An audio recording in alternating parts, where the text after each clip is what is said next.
I'm naked. Hey. Intermission. Okay.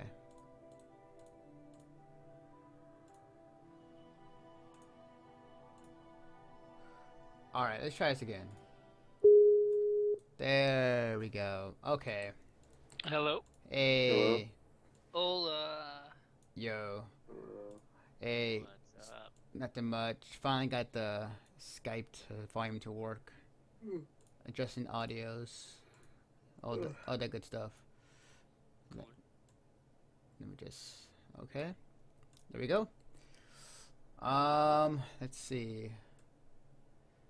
What time is it? Oh, it's 11 o'clock. Okay, cool. Actually, right on time. Awesome. All right, then.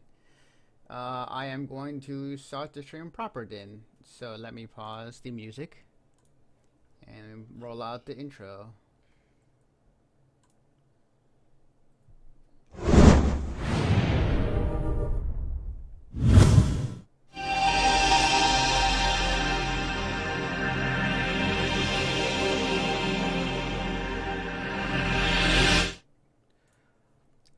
Good morning, everybody. Actually, hang on. I forgot one more thing.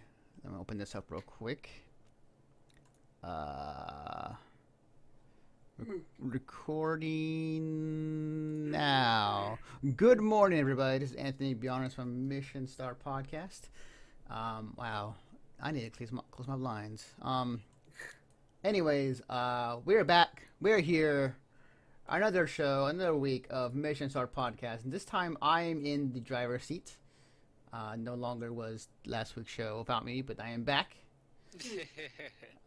With me, though, today, we have returning guest spot, returning showrunner Ron. Hello. Hello, everybody. How are you guys doing? And also joining us today would be Chris Brianis. Yeah. Hello. Hi. And we are here to talk about the latest and greatest in video game news. So, and if you haven't noticed already, yes, I'm wearing these cool, awesome headphone cat ears that I bought. So. Oh, you actually got a pair? Yeah, I got a pair. I backed it like a year and a half ago. It's How pretty. much was that? 125. Damn, really? Yeah, those things are not cheap at all.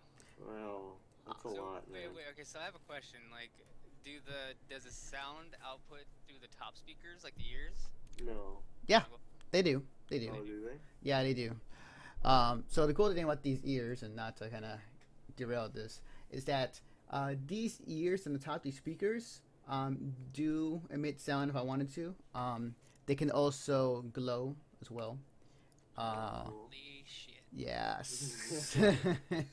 But it was the funny part is like I actually needed some new headphones. Actually, my old ones broke on me, and for a while using earbuds to listen to stuff on my computer. So these headphones actually came in a perfect time for me. So yeah, That's awesome. Yeah. I want a pair. yeah, they're fun. I think I might bring them to anime cons. I'm not sure if I'm going to or not, or I might just keep them here. So it's cool. It's cool to have. But yeah, we got some topics to talk about, and let's see. Where's my show? Oh, there it is. Okay. All right, so let's begin, because like I know you two guys been playing the hell out of it. Mm-hmm. So Fallout 4. Hmm. Now, the game came I out. was actually just playing it. But yeah, wait, keep going. The game came out. It's a great game. Everybody loves it. And the thing that always had like been a thing with these Bethesda games is the fact that they've always had glitches and bugs. And for the most part, they're pretty funny. They're like things you would not see normally in a game, but just happened. And there's some actual game-breaking bugs that are also in there as well. That is like game-breaking and like needs to be addressed and fixed. So recently, Bethesda came out and says that we know about these problems. We're gonna go and fix them. So my question is, would you guys like to see Bethesda go in and fix these bugs, like in terms of like all of them, or just only the ones that like are needed for game breaking? Oh yeah, you can go ahead first. Sorry. like me, I would just I would try to I would much rather them try to fix like every bug, you know? I mean, because like there are times when you're like really, really, really into like game, and then it's like, oh hey, here's like this weird fucking random glitch that happens, and it makes it funny, but then it also kind of breaks, like the immersion of the game Yeah. sometimes, you know. So I would much rather they just fix everything.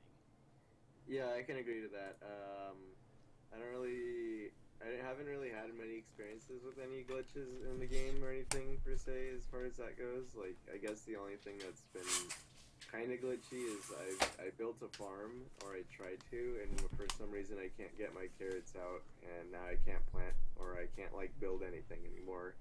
So I don't know what's up with that. But otherwise, Wow. I haven't really. Yeah, it's kind of weird. I haven't really had any glitches otherwise in the game, really. Nothing really. Yeah, But like I would like to see them all squashed. That would be great. yeah, I'm like the only glitches that I've really seen through my time playing is just like graphic glitches.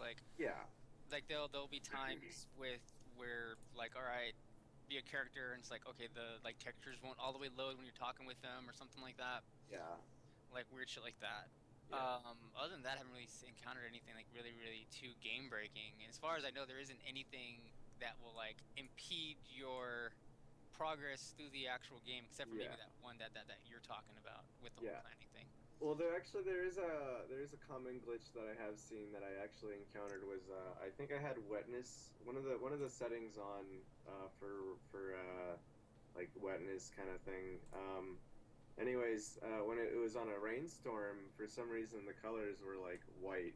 Everything would be white essentially. So Oh when shit. I yeah, so when I turned it off, it fixed. It was fixed. So I'm hoping that they get that out of the way too. So like I said, Yeah. like we said, and if they can fix a lot of the glitches and bugs, that'd be great. If not, there's always the mod community. They always end up going for these unofficial patches too. Oh yeah. I mean, Those fix a lot. they've like already came out with a bunch of like graphics fixes and things to even Yeah, make the graphics look even more prettier than they already are. yeah, yeah. They have. It's been pretty amazing that they can get these out so quickly. Yeah, I would much rather actually. Well, like aside from like the glitches, I want them to fix fucking dog meat. Yeah, yeah. The So the fucking partner AI is not very stupid. Oh my, I hate that dog. I hate that dog so good. fucking much. I Yeah. heard an awful lot of criticism and like not liking the dog as well. I've seen some comics and some videos of him just doing like there was a video I saw where this guy was in the hallway and there's nothing but lasers, and if you cross them they will explode, and Oh, he's going digitally each one to make sure that they don't detonate, and then the dog just runs in and explodes them. It's just like okay. I had my dog because like every single now and then when you're like walking through it, it'd be like, oh, your dog found an item or something like that, right? So he's like, it pops up that he found something. I go over and it's a fucking mine. He trips the mine and fucking explode. And I was just like, thanks, thanks. damn, yeah. Oh, I hate that dog so much. Is how is most of the out of curiosity, like how is most of the AI in the game so far outside of dog meat? It's pretty good. The enemies are pretty. Well, I haven't since the survival, but it's really hard. The AI is pretty decent for the most part. Yeah. There's occasional times where they kind of stand still, and it's like, well, okay. Otherwise, I haven't really had any problems with them. They're pretty much as aggressive as they should be. Uh, Yeah. I mean, they will fuck you up. yeah, yeah. Hmm. Like the You die only a lot in the game. You die a yes, lot. Fallout 4 is hard. Yeah. It is a hard game if you don't know like what you're doing, especially like the first few hours of the game is really Yeah. tough. Like until you start getting your build right, you know. Mhm. The only thing I have to say against the enemies is that it's kind of easy. Like if you're in like a room or like if you're outside to kind of get them wedged in between something to where Oh like yeah, they can't that's hit you. true. Yeah, Hmm. yeah. Okay, Yeah, I can agree with that. okay, that's good to know. I think personally, I would like some glitches to be fixed out of Bethesda, but I like to keep the glitches that they're kind of known for the past Fallout games to be still in there. If it's nothing to where the fact that it's not breaking the game or if it's not. I mean, I don't know. It's a catch-22. It's like it depends on each person. Like if they want that full immersion. Yeah. I personally I would like to see the silliness in the game, like from time to time. Um, but to each their own. And we'll see exactly what Bethesda says about what exactly they're fixing and what exactly they're leaving in. So, and we'll find out when exactly. I'm kind of curious. Chris, do you know when that's coming out or? Oh no, I don't know. I don't think there's been a date released. Yeah, I don't Has think it? they've said anything as far as dates go. You can say It's that just they were likely gonna work on it. gonna Yeah. come out sometime soon. Yeah. That's what I guess is. Okay. Cool. Awesome. All right then. Let's see. All right. So going from bugs and glitches from a game to something that was secretly announced that nobody knew until recently. So let me actually bring up the video. Okay. So Digital Foundry. Dave came out and Sony has recently announced that yes, they are working on a PS2 emulation for PS4. They actually this morning, 5 hours ago actually, the Digital Foundry had a side-by-side video of both the PS2 and the PS4 emulation in terms of like one of the games that were included in the Battlefront bundle. In that bundle, just to clarify, that you get so there is a special bundle for Battlefront called Star Wars Battlefront. Oh, no, it's just limited edition one. Okay, just called limited edition. But some of the stuff that came with it included a customized PS4 controller that was black and red. Cool. Your PS4 will have a Darth Vader kind of decal on the top of it, with Darth Vader on the front. You get the game, and then with it you get around a couple of classic PS2 games, to include, and then let me read this right here, Super Star Wars, Star Wars Race Revenge, Jedi Starfighter, and Star Wars Bounty Hunter. Now, some of these are PS2 games, or one of them at least, and when people started to realize, like, wait a minute, this is a PS2 game that's running on this on the PS4. Some investigation was made, and it was confirmed that yes, there's emulation in the PS4. Now the question is, how long has it been there? Is another thing to talk about in terms of like how long do they had this in the plans and just waiting for their time to, bring it out. Mm-hmm. So now that it's out there, now that the people realize that there is a PS2 emulation happening, they haven't decided. They haven't said how it's going to be distributed, but like, people are saying that this is a response to Microsoft in terms of like how they have backward compatibility with some of their Xbox 360 games on Xbox One. So, this is pretty big. because Yeah. because last time we had an emulation of this was like on the PS3 when the PS3 was able to play PS1 and PS2 games, at least in the first batch when they came out. Yeah. So what do you guys think of this? Well, they need to capitalize it like on it right now because with the holiday season coming up, it's gonna be a really good time to do that. I don't really like care how long they've had this PS2 emulation the whole time. I don't know. I just want to see them capitalize and make games, or emulate games. Have like a catalog of games that we could, get for on the PS4. Right. Yeah. I mean, like, I feel like they kind of need to do it now because like their holiday lineup is basically like almost non-existent. I can't think of really anything that's Yeah. coming out for the PS4. I don't Like know. when you compare it to things that are coming out for the holiday for like the Xbox or for the even the Wii U has some like a kind of a holiday lineup. But I think it would be kind of nice for them to be like, okay, hey, PS2 emulation, and release like a catalog, like you said, like of games. But I'd much rather have them do it in a way to where it's like, okay, you could either use your old discs or you could just download from like a list of games, and maybe pay like half price or whatever that, like $15 or something like that. Yeah. Yeah, So there was some speculation that you're able to. Um, well, I can hear that. fun. Hey, Kristen, can you go get that?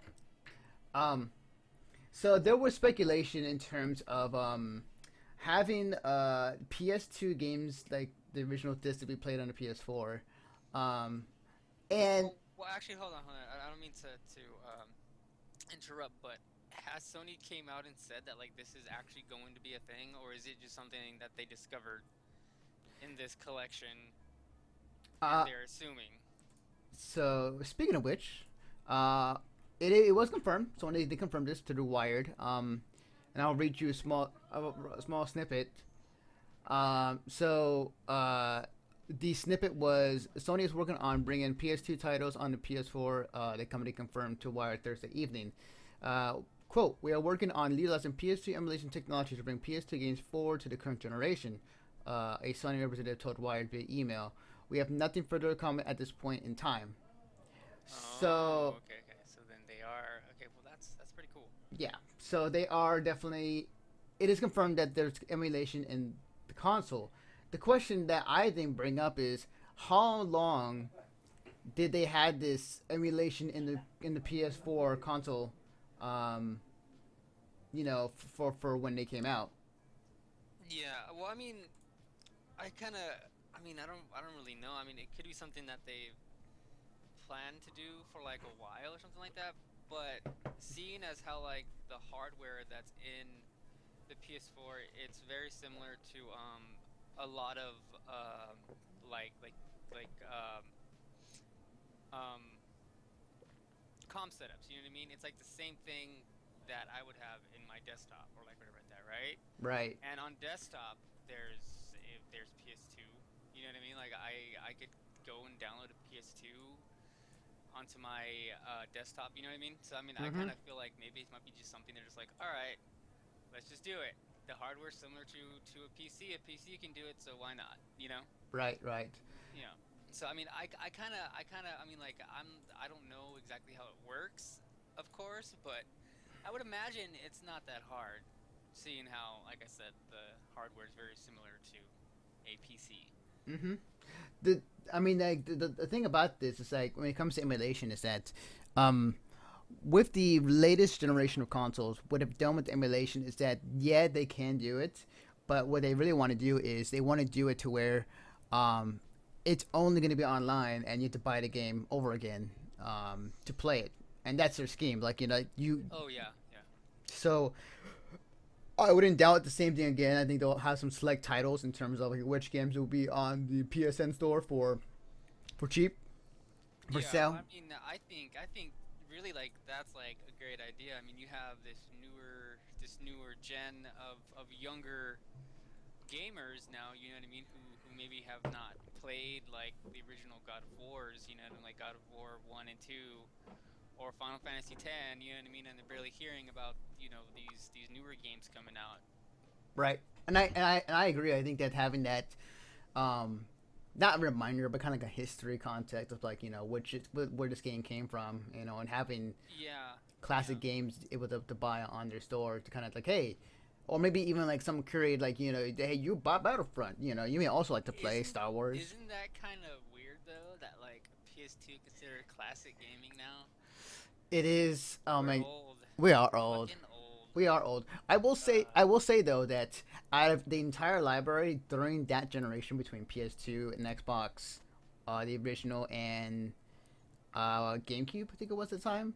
yeah. Like the PS2 collection of games is the best out of those top three consoles during that time, in my Oh yeah, opinion. definitely. Definitely. They had like back in like that day, they had so many fucking great games and like that was when it's so crazy how gaming's changed so much. Like then gaming was about the games. So you know what I Oh mean? yeah, definitely. Solely on the games. It was great games. It was great first party games at that. Mm-hmm. You know. And the cool thing about this is that the fact that is that the PS2 library at the time wasn't region locked, so you could have played games that were not in the USA that were from Japan, specifically, and you get some weird ass games that you'll be able to get or play. Okay. Yeah. I mean, the one that comes to mind, Okay. the one that comes to mind is Chibi Robo. Oh, yeah, Chibi Robo. Yeah, but like Aren't they releasing a Chibi Robo amiibo? they are actually. Yeah, So that's interesting. yeah, it's been a weird couple of weeks, man. Like we have PS emulation like strictly announced on the PS4 through the Battlefront bundle. We had like Cloud being announced for Smash Brothers last week. That was was a Sony product that's coming to Nintendo. It's been weird, man. It's been really weird. It seems like all the companies decided like, hey, let's not fight against each other. Let's actually help each other out. You know? In like a way, yeah. Yeah. So it's pretty Well, weird. Sony and Nintendo are helping each other out. Microsoft hasn't gotten into that fold yet. I guess you See, like, could. I kind of have a feeling that if they were able to pull off Cloud, I have a feeling that they're going to pull off getting Banjo-Kazooie. Yeah. I mean, like you could say that Microsoft does have a hand in part of the cross promotion with Battletoad coming into Killer Instinct, and Nintendo a rare product. Or oh no, that's actually rare. No, they had that property. Yeah, it was weird. Okay, well, never mind. Scratch what I just said. Microsoft is still keeping to itself. They don't want to share. But yeah, I'm pretty excited. I'm pretty excited to see what they have, and I want to see what they pull out. I would like to see. I like to see Pepsi Man. That'd be cool. Pepsi Man. Pepsi Man. Okay, so speaking of, well, I can't make the transition anyways, but I'll try anyways. Going from Pepsi Man and emulation from an old classic game to an older game called Desert Bus. Now, for people who don't know, this entire past week, Desert Bus was running a week-long marathon, almost like a telethon in a way, and they are raising money for Child's Play. And what they would do is, like, for the entire week, they would play the game Desert Bus. Hey, Danny Chan. And they would play it for the past week in terms of just this entirely boring game. And people who don't know, Desert Bus is essentially it's labeled Penn and Teller's Desert Bus. Penn and Teller's Smoke and Mirrors. Oh, Smoke and Mirrors, right? Yeah. And you literally have. It's like there's a couple games, and within there's one called Desert Bus. Yes. One of which is that in this game you have in real time you are driving a bus from, I believe, Los Angeles to Las Vegas. It's Tucson, Arizona. Oh, Tucson, Arizona, correct. And this is all in real time, so it will literally take you about the amount of time you would drive from Tucson to Las Vegas. It would be the actual in-game real time as well. Yeah, about 8 hours. So they would play this game, but at the same time they have like these giveaways. They have like these challenges they can do for them.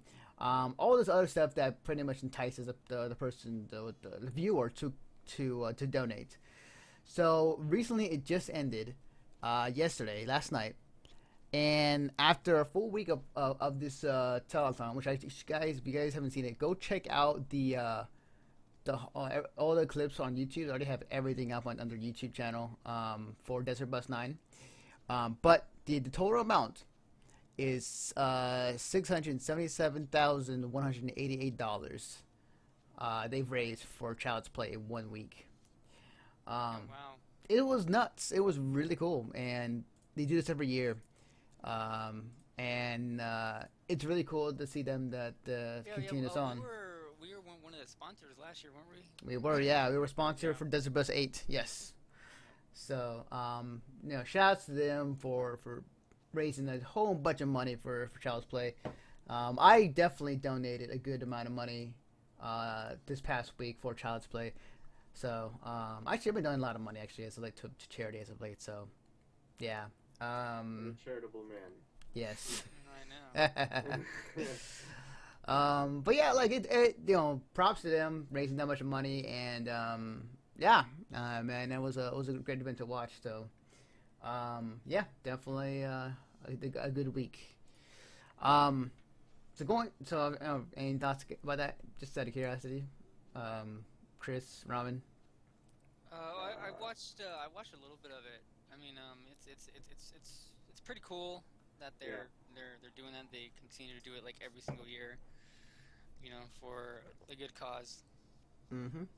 Yeah, pretty much. That's really good of them that they raised a lot of money there for what was it? What was the charity for?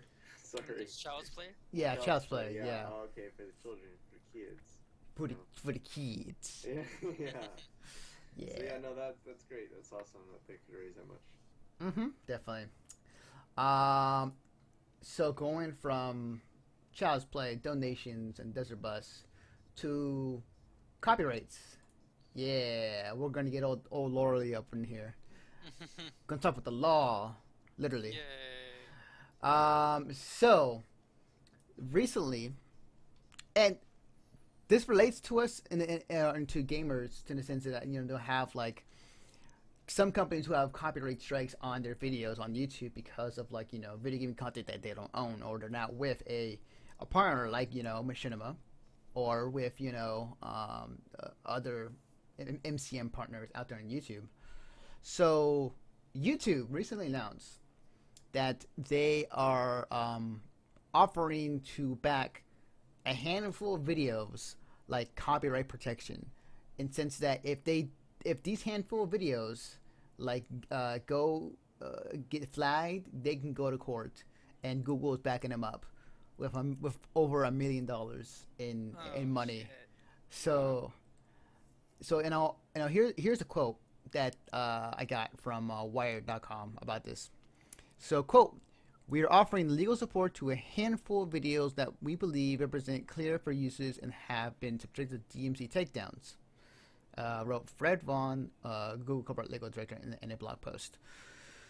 And then continuing on, we're doing this because we recognize that creators can be intimidated by the DMCA's counter notification process and the potential for litigation that comes with it. While we can't offer legal protection for every video creator, or even every video that has been strong fair use defense, we'll continue to resist legally unsupported DMC takedowns as part of our normal process.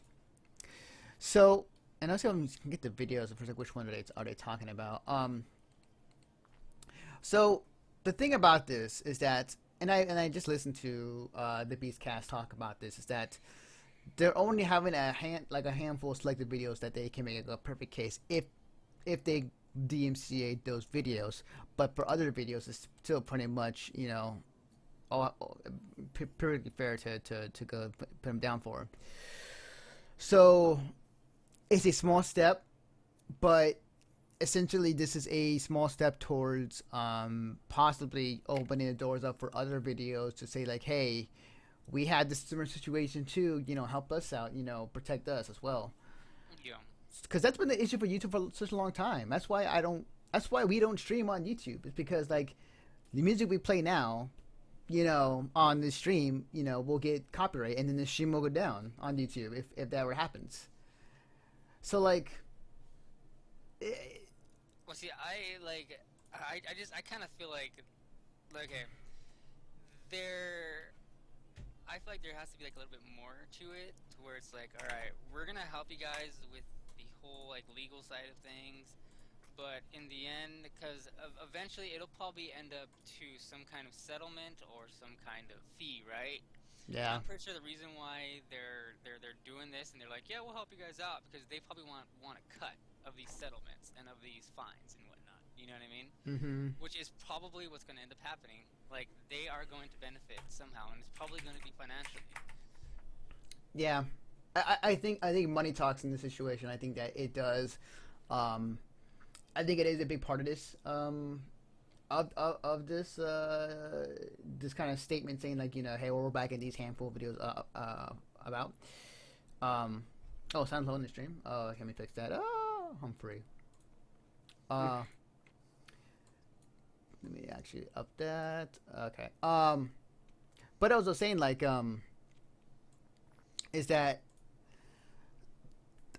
these it's a small step towards that, and I think that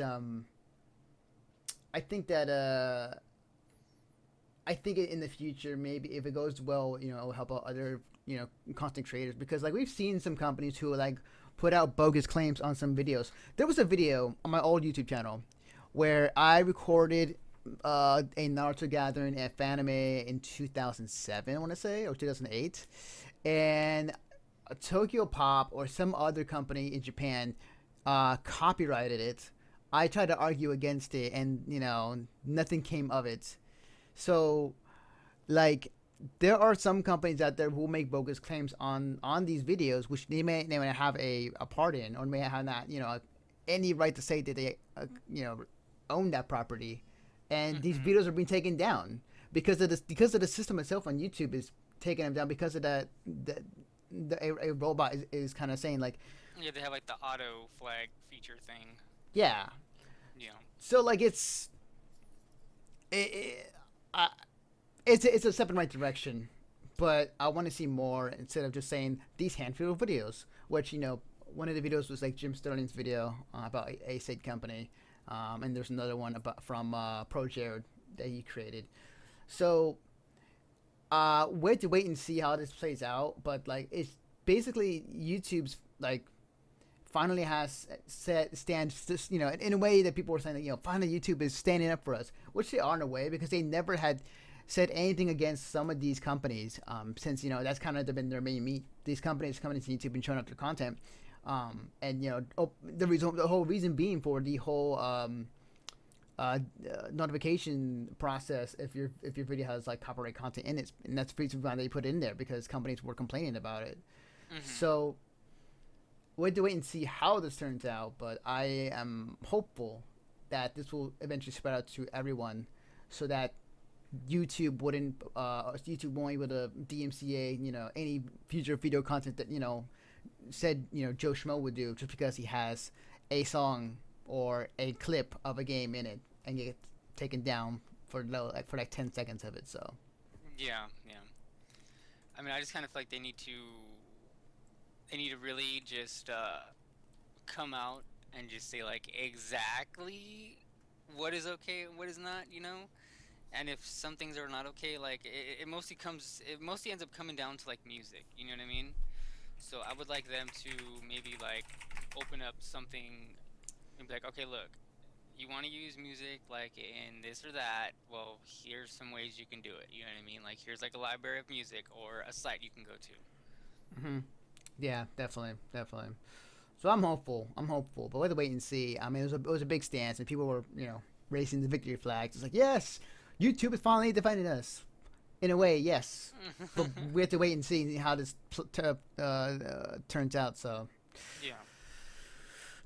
yeah, so there we go, YouTube. Hey. So let's see what else do I have here. What else should I have on the docket? Hmm. So we got a bit of time, and so as of right now, Black Friday sales is coming up. Cyber Monday sales are coming up pretty soon. I'll be sure as hell that Valve and Steam are gonna have their its fall lineup of sales on the Steam store. Like every year. So my question to you guys is: there any game, or I'll expand this to any hardware that you guys are kind of waiting for Black Friday and Cyber Monday to get your hands on, or hoping that it will go on sale for? I guess Dying Light. I still have to get that game. And GTA 5. Those are my two big games, I guess, for if there's a sale. Mm-hmm. What about you, Ramen? For me, God, there's a couple of like Xbox One bundles that I'm hoping comes out. Like I think there's a supposed to be like a Fallout 4 bundle Nice. supposed to be coming out, which would be pretty cool. Let me see. Oh, sorry. For as far as like audio settings, Miss Lyrical Danny Chan, check your audio settings. You said that my audio was low the other day. Um, Other than that, like just headsets would be fucking nice. Yeah. Capture cards. Yeah. Like for me, it's just mostly stuff that would revolve around, my streams and whatnot. Is what I'm looking forward to. I hear that. Um, for me, it's I think it's the occasional games. I bought so many games in the past year or two. Yeah. Like it's a combination of Steam sales and Humble Bundles that had just like filled up my entire library of Steam games that I've like yet to touch or beat. Like Yeah, pretty much. so, um, so like games wise for me is like it's something here and there. Um, as far as other hardware per se, like I'm looking for a new motherboard because stupid me, I bought this. You bought an i5 and you didn't have the right motherboard. Well, it's an i7, but Oh, i7. yeah, I bought an i7 processor, which is really good. Um, and it does not fit my motherboard, so I have to go and buy a new motherboard, which I'm pretty sure I'll find like soon on the Black Friday sales or Cyber Monday. Um, so I'm gonna look forward to that. That way I can stream at a higher resolution, um, Yay! and able to do more stuff and be faster. Aside from that, though, like I might, I'm trying to temper my payment wise for stuff, just because like I got a big thing coming up next month, and that includes Mission Start Podcast at a convention that we're doing a live podcast show there. So, Yeah. but other than that, though, like we'll see. I mean, like if there's something that's on sale that's really good, like a game or technology wise, I might go jump on it. So, Yeah, I wish would go on sale is like these 4G hotspot things that would be like really handy to pick up like if you're gonna be streaming like at a convention or whatever. yeah, definitely. It has definitely crossed my mind, but what to wait and see in terms of like what they come out with. But yeah, I mean I'm excited.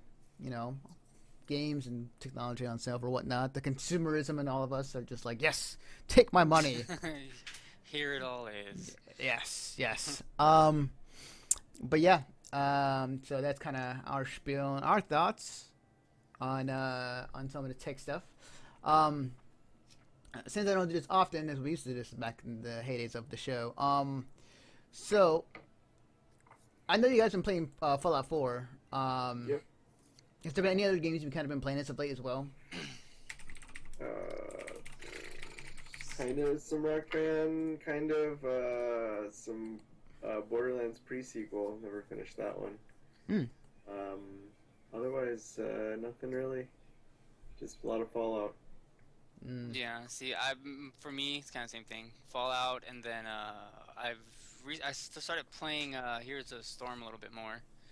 I was streaming it a little bit yesterday, and I was playing a little bit earlier today. I'm super sad I didn't get into the beta for Overwatch. Same here, man. Oh my god. I know. I'm so I sad can't wait too. for that game. Same here. Overwatch just looks so good. That game looks really good, and I was saddened I wasn't in the beta either. I was really hoping during that BlizzCon weekend, like when they were showing off their presentation, saying like at the very end, like, oh, and everybody who wants to get in the beta can for this weekend, or can for until the game comes out. Yeah, I wish they would do an open beta. Like, I mean, at least for like the weekend. Yeah. Like, hey, you can play Overwatch like for the weekend. Yeah. I would love that. That would be amazing. Definitely. Speaking of Overwatch, actually, since it's something, a topic we kind of, me and Greg talked about a few weeks ago when it came out, but so the Overwatch is coming out next year, and it's going to be a game where it's a $40 that comes with all the characters. There's other tiers and iterations as far as like that includes the game with skins and whatnot.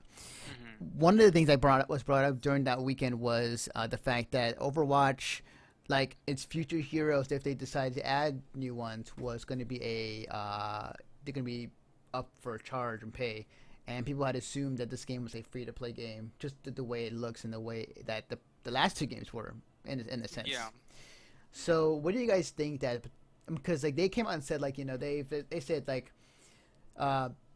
Well, it's not for certain that there's going to be a game where its heroes will be will be charged, but they're not saying that they're not. Um, but just in general, what do you think guys think about that possibility if they do go that route? To be honest, I don't. I mean, I think it'll work for them like either way, no matter what. Like, well, if you look at, at like say, okay, like Team Fortress 2, right? Yeah. When that game first came out, you had to pay for it, Hmm.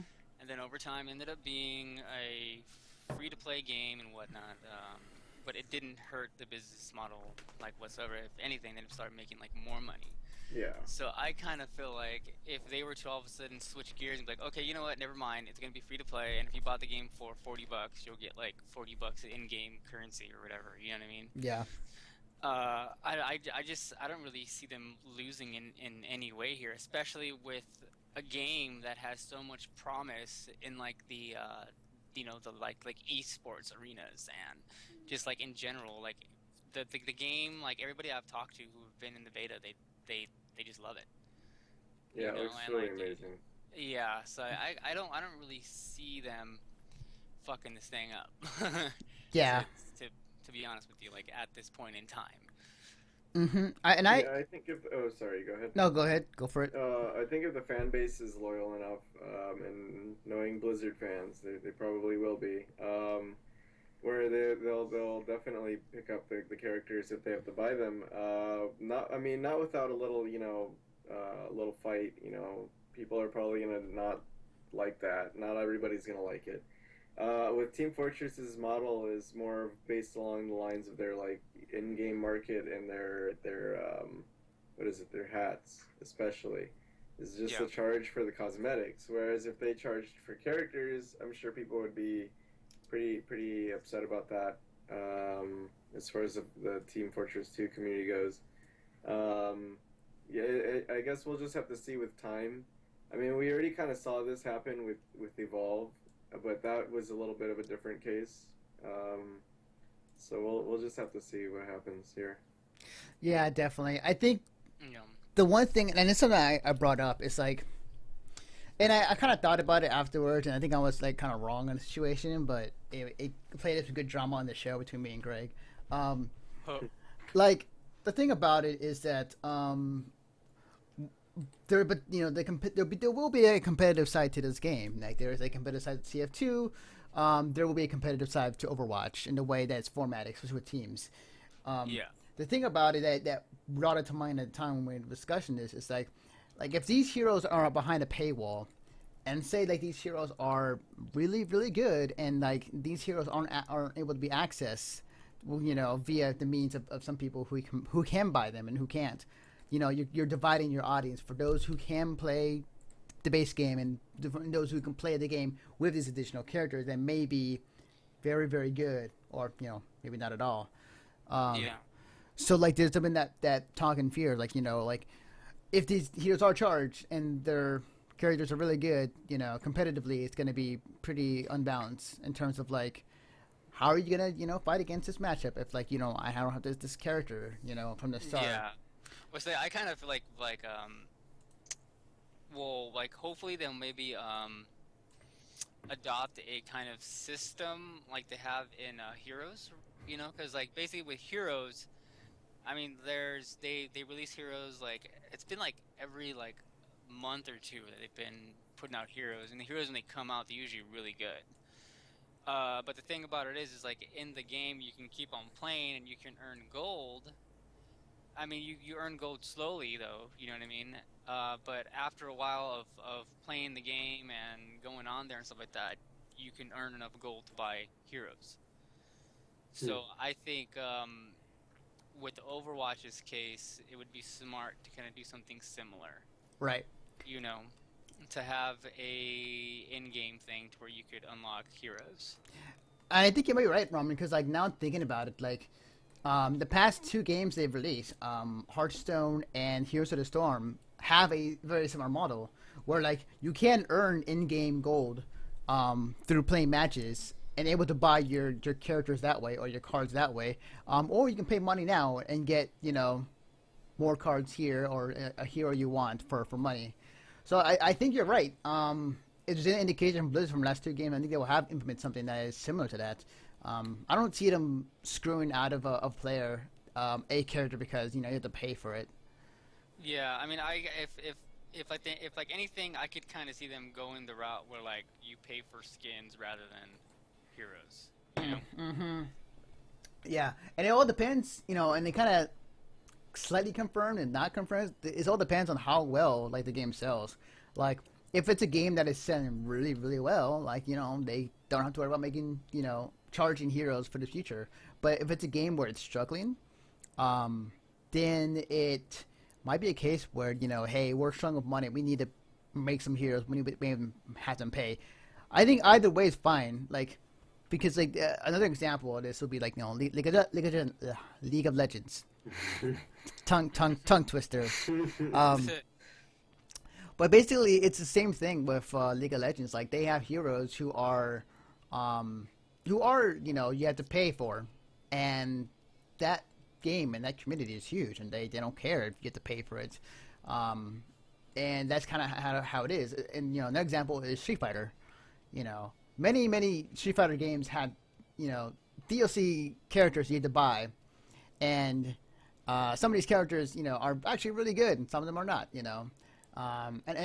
So like it's I don't think it's gonna be much of an issue. It is now for people who are worried about it, but like in terms of going in the future, we'll see how it goes. But yeah, we'll see for sure. So what time is it? 11:46. Okay, so I'll quickly go over the game I was playing this past week. Actually, I had time for and beat. Actually, yes, last night. Before we end the show, so I finally beat and played Shovel Knight: Plague of Shadows. Ooh. That game is a lot harder as Plague Knight, and the reason why I say that is because when you're playing as Plague Knight, your bombs that you throw are in a diagonal direction, so they're not horizontal. So I had to angle my bombs correctly in order to hit the enemy. And he's definitely more mobile than Shovel Knight was. I like the story around it for Plague Knight and the reason why he's kind of fighting through the other bosses in the game to get to what he needs to get done. It's a cute story. I like it, and I like having Shovel Knight like. Every time you play against Shovel Knight, you think you beat him, but then like who like rise up and just hits you and wins. What the? Yeah, I mean it continues the story, but I like the fact that that's kind of a thing in Shovel Knight. Yeah. Yeah, no, it was a lot of fun. It was challenging, and it was definitely fun to play. I'll say the last boss for Shovel Knight or for Plague of Shadows, freaking, you had to go through 4 stages of that boss. Shovel Knight, you only had to go through 2. Yeah. It was ridiculous. Wow. Yeah, beautiful art though. So. See, I have yet to actually play Shovel Knight, and it's a game that I need to scratch off my list of games. Yeah, me too. Yeah, there's been a lot of games that is on my shame list I've never been played. So, but yeah, that's gonna do it for us. It's a bit of a shorter episode. Not much news coming out this past week. Well, actually, something that I wanted to bring up last week, and I think maybe you might be a little bit better to talk to about this, but the Capcom Cup is almost coming to a close. Oh yes, Capcom Cup. Yes. So for those who don't know, Capcom Cup. Let me put this out here. So, ow! I just bit my tongue. For those who don't know, like Capcom Cup is basically like I want to say it is the Super Bowl of Street Fighter, which it is. And like the entire year, like they have these different tournaments who have like seeding points, and like if you win this tournament, you're automatically bid into the Capcom Cup. Yeah, like that is happening next month on December 6th. During the PlayStation Experience or PlayStation's convention in San Francisco for that weekend, and it's in San Francisco. And Capcom Cup is essentially like a combination of like all the players who have played throughout other tournaments, um, and they when they all the points are added up and in terms of like who in the top 32 will get in into this tournament will be this huge grand tournament for that day on Sunday. So, and these are competitive players that are from all over the world, literally. Like you got people here from the U.S., you got people from Japan, Singapore, Brazil, Russia. You got a lot of good players coming in this year. And I will watch it somehow. I'll be in Las Vegas for a convention I'm covering, but I would definitely watch Capcom Cup. It's going to be crazy. I have no idea who's going to win that. Yeah. So if you had to pick out of the list of players who are currently qualified, because right now we basically know who's going to be in the running. There's one more spot that's open that's going to be decided during DreamHack next weekend. Mm-hmm. And depending on if it's somebody in the current running, then another spot will open up. But basically we have a good idea of like who's going to be in it. So if you had to pick somebody, who would you say? Honestly, like there's too many good players. It's really a pick 'em game for each set. Like literally, okay, as an example, Dominion, the greatest, the best Gao player in the U.S. has to face Daigo in the first round. And is that already like a why they have they announced like what the brackets are going to be? I would assume that they wouldn't. so there's some mock brackets up in terms like how Oh, so that's going based off of if they do top seed versus low seed. yeah. Okay. So there has been some mock brackets up in terms of what it would look like. Actually, let me see if I can look it up. I'm trying to find them right now, but I remember seeing that that at the moment it would be Dominion versus Daigo in the first round, if they were to play, today. Mm-hmm. So honestly, I don't know. Like my money, if I had to put it on it, buy some money. That is, it would have to. I want to say Infiltration. I think Infiltration.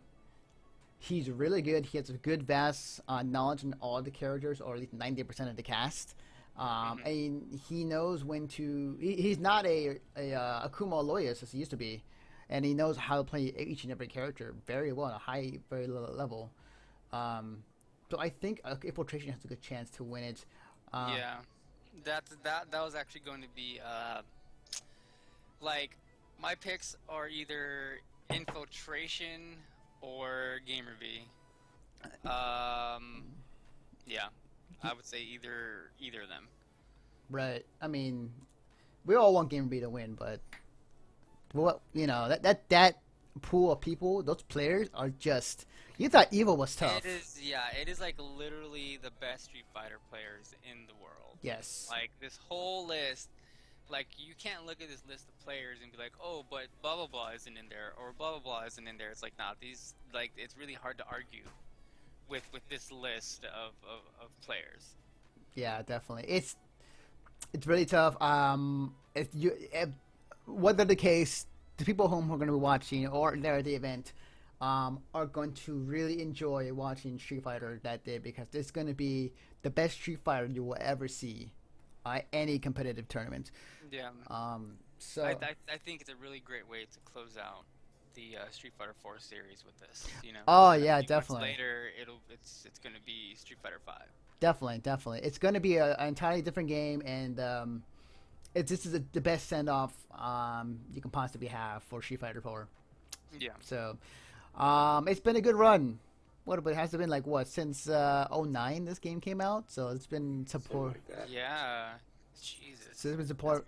It's been supported for about 6 years. That's pretty good. It's pretty good. Yeah. So, all right. If there's nothing else, I think we should end the show. Which actually, hey, we did a pretty good job today. We did. Yeah. Did a lot better than me running the show last week. So before we go, Ramen, where can they find you on the internet? Oh, you can find me right here, Mr. Star Podcast, of course. And also on Twitch and Twitter at ExileRamen7. For the stream, basically going to be playing some Heroes of the Storm. Going to be doing ranked to see how terrible I am actually at the game. Um, and then going to be trying to finish Fallout 4. There's apparently a mission that has to do with the Salem witches, I believe, and it's supposed to be actually like a scary mission. So I'm going to be maybe doing that tonight. I'm going to wait for the evening to play through that mission. Awesome. And, Good shit. So that'll be the plan for the evening. If not tonight, then tomorrow. But yeah, be sure to check it out. Sweet. Awesome. Chris, where can they find you on the internet? They can find me on Twitter and Instagram, though I don't use those very often. At Old Milk with a Q, all one word. Yeah, yeah, that's pretty much it. Awesome. And if you enjoyed this podcast, by video or audio, be sure to subscribe to us on Mission Start Podcast on iTunes and Stitcher. You can also follow us on our website to also listen to the podcast as well. Which we up. This will be up on Monday morning or Monday afternoon or Monday night, depending on what time I get home. If you enjoy convention talk, if you enjoy us talking about previous convention experience we had with anime conventions, video game conventions, whatever convention you've been to, check out the Con Over, where we have discussed many a times of our experiences for past conventions. The next convention we are getting ready for is the Las Vegas Comic-Con convention happening next month. I think it's called the All American or the Yeah, it's something like that. yeah. We'll be there. We're gonna be there. We're gonna be covering the event, but also we'll be also hosting a live podcast in a sense that recording. I'm not sure we'll have an audio or video of the of a stream there. It all depends on the bit rate and the internet over there at the convention, but we'll find out as soon as we get there. But details to that will be coming soon. But yes, we'll be there. We'll have a booth on the show floor. So if you guys are going, definitely check us out there. Say hi and whatnot. And then if you enjoy, comic books, movies, entertainment, a bit of video games, a bit of anime, check out the Rolling 20s. That's what Jeremy's podcast is being hosted at. You can check that out on our website as well as on iTunes and Stitcher. And that is usually up every Monday or every Sunday. No, it's every week somehow. Also, so let me see, to bring this up. Boop, boop. Oh, I can't. Damn, never mind. All right, well, anyways. Also, tell your friends. Tell your friends about MidgetStarPodcast.com. What you do is you get a piece of paper, you tie it to your dog, smack your dog in the ass, let it run wild. Spread the word of MidgetStarPodcast.com. Agreed. But that's going to do it for us. The only other thing to take care of is the fact that be sure to, if you're watching this now, be sure to hit that follow button. Be sure to be notified every week. This is at 11 a.m. every Saturday morning Pacific time on the Twitch channel where we talk about video game news. And on Monday nights at 7:40 p.m. Pacific time on our Twitch channel, we host a weekly Skullgirls tournament called Monday Night Blockbuster. And it's being held every Monday night. And come by, check out the stream, hang out, and have a lot of fun.